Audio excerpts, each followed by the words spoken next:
Okay.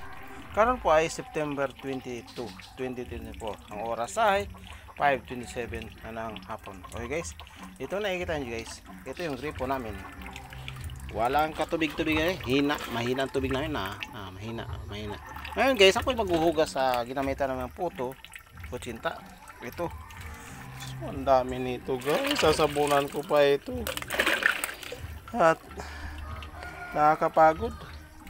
Tapos ito yung kawa, mga streamer. Dalawa yan guys oh. So dahil walang tubig, nakakatamad. So ang dapat itong gawin natin guys, ha? Okay, balibag ko na lang kaya to dito. Yan guys oh. Yan sa labas, yan. Nasa. Hanap tayo ng balibag na para hindi na lang natin to hugasan. Nakakatamad guys eh, na? Tingnan nyo, walang tubig. Tingnan nyo. So, balibag natin guys.